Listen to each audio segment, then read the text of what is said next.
Have you ever felt like alcohol snuck up on you? Keep listening if you've ever thought, why does alcohol hit me so hard now? Why can't I stop at one when I used to? And why didn't anyone warn me this could happen? I want you to know this right now. There is nothing wrong with you. I'm going to explain exactly what's happening in your body, your brain, and your emotions, and why this is not a failure of willpower or character. Hi, I'm Ruby Williams, an expert alcohol mindset coach, and I've also had weight loss surgery or bariatric surgery, so I get you. And I created this masterclass because too many women are suffering silently after weight loss surgery, ashamed, confused, terrified that they've ruined everything. That was me. And I want to begin saying something that many of you may never have heard out loud, especially in medical settings. If your relationship with alcohol has changed since bariatric surgery, if it feels harder to control, if it snuck up on you quietly, that does not mean that the surgery failed. It does not mean that you failed. It means that your body, brain, and nervous system have changed. And no one gave you the full roadmap for what might come next.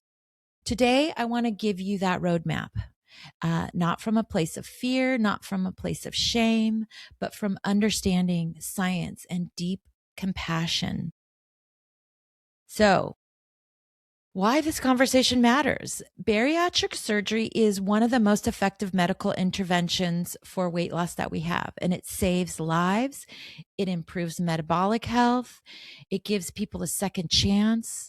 But there is a side effect that is dramatically under discussion, and research consistently shows that alcohol related problems increase significantly after bariatric surgery, especially between years 2 and 5 after the honeymoon phase period ends. Many women are told, I was told, just be careful with alcohol. It hits faster, but drink less. And that advice barely scratches the surface of what's actually happening inside your body. And it's not that easy. I know. Okay. So here's some statistics. Large longitudinal longitudinal studies show that up to 20% of bariatric patients develop alcohol use disorder, even when they've had no prior history. So I actually think the real number is higher than that. And you are not alone if this is happening to you. The truth is that women are at higher risk to becoming addicted to alcohol after bariatric surgery. The sleeve and Roux-en-Y patients are at higher risk, and people who use food for emotional regulation before surgery are at higher risk. So, and this is not because of poor choices. It's not because the surgery fundamentally changes alcohol and how alcohol is absorbed and metabolized and how it's experienced. This is where the change is. Okay. So let's slow this down and talk about the body. So before surgery, your stomach played a protective role. It contained enzymes, especially alcohol dehydrogenase, and that began to break down the alcohol before it enters the bloodstream. But after bariatric surgery, your stomach is smaller, the enzyme activity is reduced, alcohol bypasses digestion, and the absorption happens rapidly into the small intestines. So it's changed. Your physical body has changed. And this means that alcohol reaches your bloodstream faster. The blood alcohol concentration rises higher. It takes longer for your body to clear it. And in practical terms, one drink after surgery can function like two or even three, drinks pre-surgery. So your brain doesn't care how big the glass is. It responds to the blood alcohol level. So for me, I experienced like a fast buzz, a buzz that hit it's instantly. I felt like I drank and it was it was in my bloodstream. I could feel it. I don't know. I've had lots of bariatric patients. Some people do not feel that, but I also felt the drop faster. So I got a buzz faster and a drop faster. So many women, post bariatric women, describe this pattern. Many do. Not everyone. It feels like almost immediately, and then it's really intense and then it's gone. So if it's really intense, it happens rapidly and then it's gone, you're more likely to have a second glass faster or a third glass. Okay. So the rapid rise and fall creates a very powerful neurological signal. Do it again. Do it again. This feels good. And this is not a craving in like a moral sense. It's your nervous system's trying to stabilize itself. So now let's talk about dopamine. Dopamine is at the center of this entire story. Dopamine is a pleasure, it's like we call it a reward, brain chemical. Dopamine is also a relief chemical. And what I mean by that, it has motivation, anticipation, and reward. So before surgery, perhaps, and many of you might say your food was like a reliable source of dopamine based relief. Maybe you had strong emotions and you would eat when you were trying to cope through emotions. That was me. But after surgery, food is restricted, right? Physically, you can only eat a small amount of food. I could only eat like a quarter cup of food. And then I was really full. This is great for weight loss, right? Really great for weight loss. But I lost that food relief reward coping tool when heavy emotions came up. Guess what? Alcohol can fill that gap. We also call this a transfer addiction. It happened to me. And if it's happening to you, catch it. I'm so glad you're listening to this. But here's what the research shows. So after bariatric surgery, dopamine signaling becomes more sensitive and less regulated. So alcohol feels more rewarding. It feels even more calming, and it feels more effective at numbing stress. So over time, the brain adapts, as it always does. Our brains being normal, and tolerance builds, right? Alcohol's addictive substance, so it builds tolerance. You need more and more to get the same feeling. Relief requires more alcohol. Drinking escalates quietly, but what I found with bariatric and weight loss surgery people is it can go rapidly, more rapidly than someone that hasn't had bariatric surgery. I find that people, especially women that I've worked with, they have escalated. My alcohol drinking went from, one or two glasses to one or two bottles to more than two bottles of wine. I was a wine drinker, but then it switched to hard alcohol. That's when it got really scary. Okay, so scary right now. My heart is racing thinking about it because it just escalates. And again, this addiction is not your fault. Think about all the things I just said about how your stomach has changed. Alcohol is getting to your bloodstream so faster, and then your brain adapts. Okay.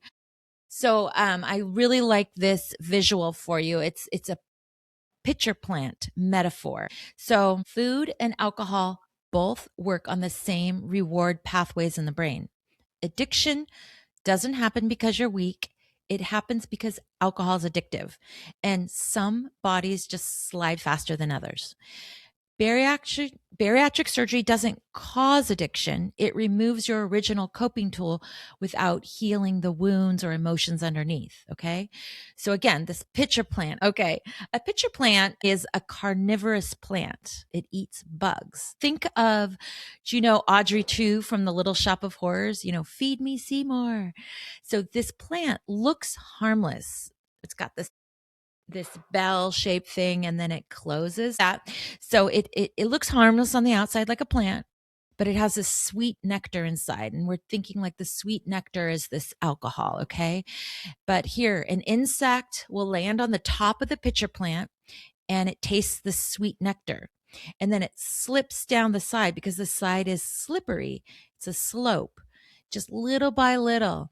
The sides of the plant are slick and the insect doesn't fall at once. It even has wings, so it thinks it can fly away at any time, and it slides slowly.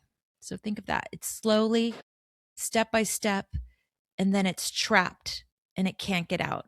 And this really describes what it felt like for me in this addiction. It felt slow, and I can't put my finger on when it changed, where all of a sudden I was addicted. I needed alcohol as a coping tool. Before I could take it or leave it, and then I needed it. So again, alcohol works in the same way. At first, it feels rewarding.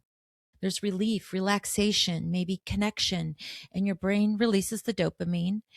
And this matters. Remember this. That's what the dopamine's saying. A dopamine is a learning brain chemical. It says, this relieves stress, or this is the thing that helps me relax. This is the coping tool. And over time, the brain starts to anticipate the alcohol for release from stress, boredom, loneliness, or any kind of discomfort, emotional, issues. So each drink slightly lowers your ability to choose freely. You don't decide to lose control. Nobody decides to become addicted to alcohol. Nobody. But you slide there. You don't jump. It's a drift into it. And this has happened to you. So again, if it's happened to you, you are not alone. I'm really trying to let you know that, most importantly, you are not alone and you are not broken. Okay. It's a trap. It's conditioning. Alcohol's everywhere, It's in all the social functions. It's at every holiday. It's at everything that we do. It revolves a very alcohol centric culture. So we're getting these messages all the time from ads, from TV, movies, right? From social media. And we use it as a coping tool. We use it as actually self-care. We want relief. Alcohol's relief. Alcohol's a reward. Alcohol's the solution to my emotional distress. And that learning happens below the conscious awareness. It's like an unconscious thing that's happening. And this is why it's so confusing, and you might feel frustrated. Why is this happening to me? Or ashamed? Why do I keep doing this when I don't want to do this anymore? And just like that insect in the pitcher plant, you just have a little, and then you have a little more, and then you're sliding into it. And the brain is actually doing exactly what it's designed to do. And the way out of this isn't forcing yourself to scramble up slippery walls. It's not willpower.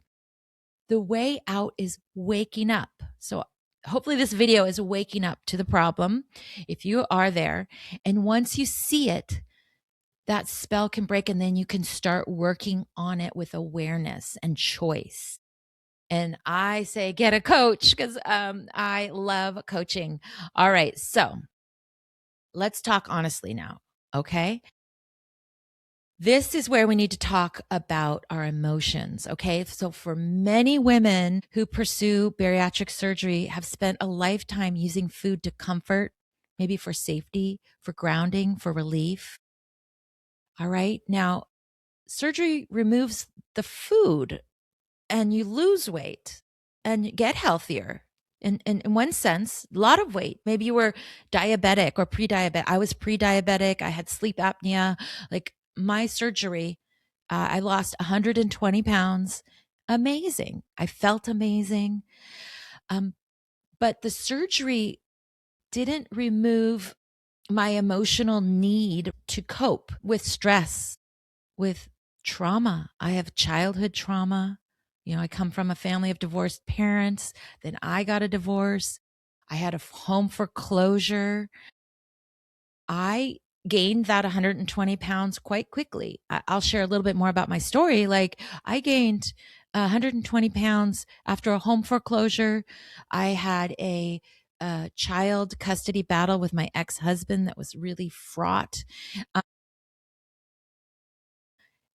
And I had a super stressful job. I was a single mom, just surviving. And then everything fell apart, it felt like. And then I was also lonely, single mom, as I say. I wanted to appear like I had everything together. I had a lot of pressure, as caretaking. And maybe you're caretaking for children, grandchildren, or maybe your parents, you are now caretaking for them. So this can give you exhaustion. And if you don't have a coping tool, or your brain thinks the coping tool was food, it can easily transfer then to alcohol after your bariatric surgery. So alcohol can just slip into that role seamlessly, not because you chose it consciously, but because it works, but temporarily. Again, your tolerance increases and then your health starts to deteriorate. And for me, I had rebound weight. I had gained over 80 pounds back before I discovered how to get alcohol free. And I'm going to share more about that story in a minute. But this is exactly what happened to me. Food was my coping tool. Surgery took the food away. I chose the sleeve because I was told by the doctors I could still drink alcohol. And why this is important to me is I worked in the wine industry, the wine and alcohol industry. That was where I worked for 20 years.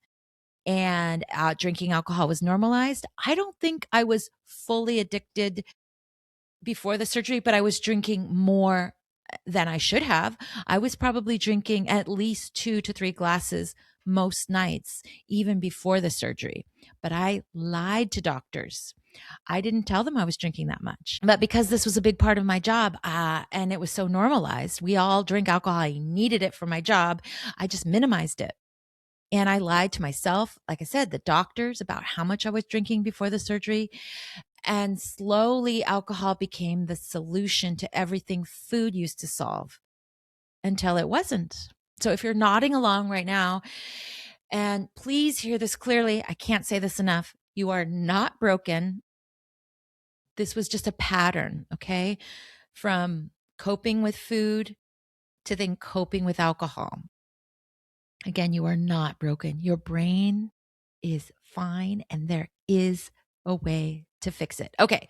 So, yeah. So has your weight rebounded since surgery? Have you started gaining weight? Maybe not all of it, but you're maybe gaining weight back. And the question, could alcohol be a part of that reason?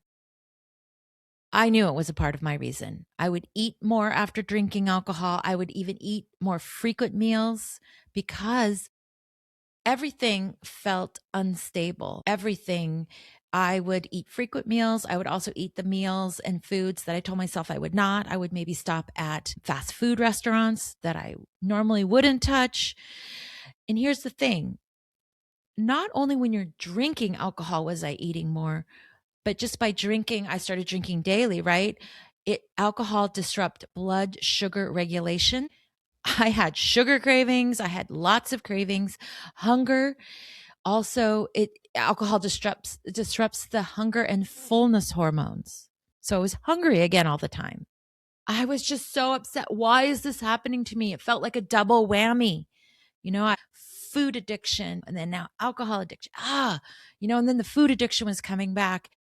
And alcohol disrupts your sleep quality and it totally disrupts your decision making around food. I remember I'd be like, I'm going to eat the healthy whole 30 diet and try to eat on my bariatric diet. And that all went out the window when I started drinking. And I was drinking every day, bottles of wine. So over time, even if it's not affecting your weight directly, it affects everything that supports your weight stability. And so over time, if you're drinking alcohol, not only are there alcohol calories, but like I said, it affects all those things, your sleep, your hunger.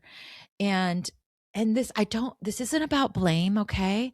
It's about finally seeing the human body, your human body, and how you've made changes to it. Maybe physically, right? Your stomach, you cut away part of your stomach, but you didn't change a lot that was going on in your thinking. Okay. And coping tools for stress, for example. So I don't want to blame. I have so much self-compassion for you, so much self-compassion for me. And I really want you to finally see it. Okay. See it. Now, shame, that double whammy. Oh my gosh, I'm addicted to alcohol now. It can keep you stuck for years and years. I was knowing I had a problem with alcohol for 7 to 10 years. knowing. And then I would tell myself, I should know better. I already had surgery. Why am I, what's wrong with me? Why am I gaining weight? And I felt this huge shame that there's something wrong with me fundamentally, and I'm doing the wrong things. I felt a lot of guilt. I told no one about this. No one. I didn't even tell people about my weight loss surgery, and definitely was not going to talk about my alcohol addiction. So much shame that I was living alone with this, waking up in the middle of the night. It's 3 a.m., beating myself up, feeling so upset. And I want to share with you a really sad story, actually. I heard about weight loss surgery from my Aunt Mary. She had weight loss surgery and she lost all this weight. And then we had lunch one day and she told me all about it. And I felt like this was the solution because I couldn't control my eating. I looked at my food diary before weight loss surgery and I was eating like 10 pancakes or waffles in the morning. And then 2 hours later, I would eat a whole meal. And then 2 hours after that, I was eating like French fries, hamburgers. And then 2 hours after that, I was eating like potato salad in that huge bucket. And then I was eating ice cream every night. I mean, the amount of food I had to lose 120 pounds. So that was a lot. I was just eating. So what I wanted to say there is that my aunt had this alcohol use disorder, but was telling no one in the family. I saw her at Thanksgiving and holidays, and she was drinking wine, but to me, it looked like she had one glass of wine or two at a family holiday. I had no idea. And she unfortunately passed from liver cancer, liver failure. And it was really quickly after her surgery, probably within 10 years after her surgery, that she passed away. So this is so important that you're hearing this message. I want you to hear it right now because the amount of alcohol that you drink just increases and then you hide it and it's a secret and it just keeps increasing. And then your health, your body cannot keep up with that amount. My heart was hurting. My liver was hurting. My vision was going. My brain felt like mush. I was waking up in the middle of the night, beating myself up, just screaming, can someone help me? Help me, Aunt Mary. But I only found out at her funeral. My brother said, hey, do you know that he called it alcoholic and that she was drinking and she had liver failure? I had no idea. So that scared me shitless, I'll tell you. And I was able to get 2 weeks alcohol free. But again, I worked in the wine industry. I need it for stress relief. I need it for my job. And I couldn't do it. Even having my aunt die didn't do it for me. So I needed to find another way. So shame. So why I'm sharing this with you is I want you to know you are not alone. I am there with you. I now have solutions. This can be fixed, okay? But I want you to take this seriously. Don't go another year, another 10 years. You may not make it. This is literally life and death for many of you. I want you to know that, okay? So if your weight has come back on or if you're in this place, I want you to understand, again, there's nothing wrong with you. Okay, here's the part I want you to hold on to. This is fixable. This is fixable, but it's not fixable through punishment, through trying to do this all on your own with rules or willpower or shaming yourself. This is not with white knuckling, okay? It's not through labeling yourself as bad or broken or alcoholic or out of control. I want you to know that this process works. It's a healing that starts with awareness. Okay, you're aware now. If you're here, you're aware. Next, we get curious. Okay, we're going to get so curious. Why, hopefully you're learning and maybe this has sparked your curiosity. I want you to also have self-compassion. Compassion is a big piece of my program, okay? So you've already changed your body, right? That's happened. You cut away a part of your stomach or withdrew, you bypassed. But now we want to support your brain, your nervous system, and your emotional world. Okay. So long-term change comes from rewiring your brain, education, learning tools for nervous system regulation, building tools for emotions, coping with emotions. I have tons of tools, hundreds of tools around cravings, emotional regulation, and it's around alcohol. And then guess what? We can work on food next. But first, alcohol. Alcohol's the big domino in this piece, and then we can work on all the other things. We want to repair your identity, okay? And connection. Connection is the opposite of addiction. If you're living in this shame of the double whammy and you're stuck and you're alone, come join me. I get you. I get you 100%. I want to help you. And again, this is fixable. Okay. So this is why I created the Alcohol Freedom Academy. The Alcohol Freedom Academy is not a detox. It's not like a 30-day challenge. It's not about labeling yourself either. Okay. I do not use alcoholic. I know I've mentioned it a couple times here because that's what people use in our culture, but that's a label, blaming you. It's your fault. We say you are on a spectrum with alcohol use disorder, and everyone that drinks any amount of alcohol is on that spectrum. Okay. So this solution, it's a long-term solution. It's designed to help you understand alcohol, understand yourself, and finally get control, okay? Control of alcohol and feel calm. So inside the academy, there's short science-based videos and other information tools, self-care. I'm really heavy on the self-care piece, okay? It's less than 15 minutes a day. Consistency beats intensity. So we're going to be doing consistency, small doses over lots of information quickly. You'll have journal reflection and exercises to help you uncover your personal drinking patterns. Okay, so this is for you.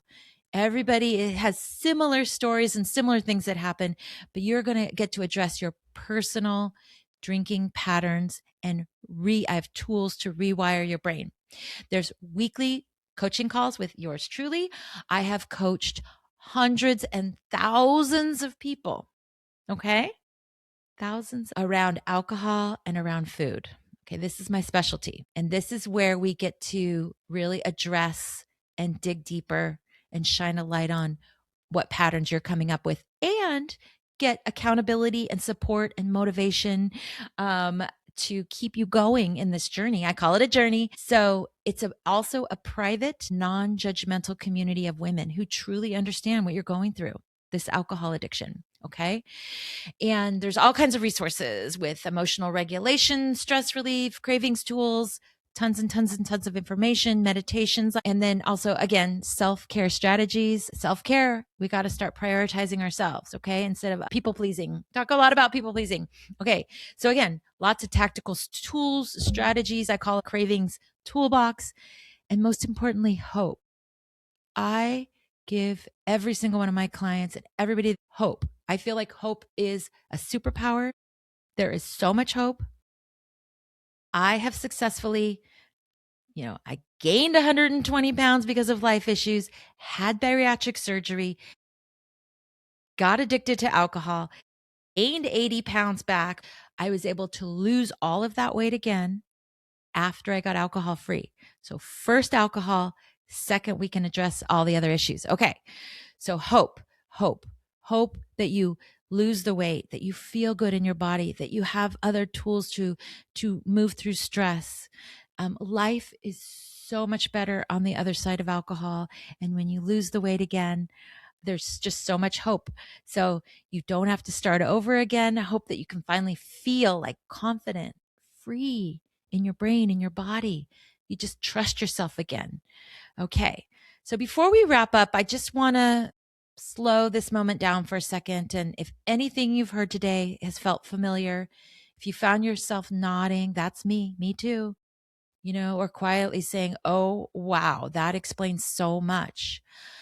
I want you to know that awareness, it's the beginning of change. It truly is. You cannot change unless you're aware of the situation. So hopefully you are aware. First step, first step. So right now you might be thinking, is this really a problem? Or am I overreacting to alcohol? Or what if I join something and then I still struggle? Like, those thoughts don't mean that you're not ready. It means you're human and that you care deeply about getting this right. And I get it. So after bariatric surgery, again, alcohol affects your body differently. This isn't about discipline and forcing. You've now started to learn about the biology, the neurochemistry, the emotional regulation. And when you treat this biological problem with just shame and willpower, it only gets louder. Again, that spectrum that I talked about goes in one direction with alcohol, especially after bariatric surgery. So I want to gently remind you that if your weight has rebounded off since surgery and you feel confused and discouraged, alcohol may be a big part of that story. Not because you failed, not because alcohol what it does is it destabilizes the very systems that help you maintain weight loss. So again, this is exactly why I created the Alcohol Freedom Academy. It's not a quick fix, not a detox, and it's not a lifetime sentence of deprivation.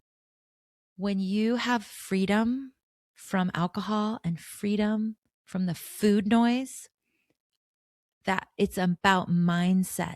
So I am an expert mindset coach, and the Alcohol Freedom Academy offers a long-term compassionate, we're going to love on you solution that's designed for women who want clarity, to be calm and in control, especially in post-bariatric surgeries. So what happens when you join? Inside the academy, you don't have to guess. You don't have to white knuckle it. You don't have to do this alone. Again, you're going to learn what alcohol actually does to the body. You build a cravings toolbox, and that fits with your life. And you'll get to connect with other women just like you. Yes, alcohol will take up less space in your mind. And if this resonates with you, I invite you to join us, not because you're broken and there's nothing wrong with you. I just want you to hear all this and choose yourself. Choose differently. Choose support. Coaching makes all the difference. Having a coach in your back pocket to help you with motivation and accountability and support, it makes all the difference. So the link is below, and I would be honored to support you. Thank you very much.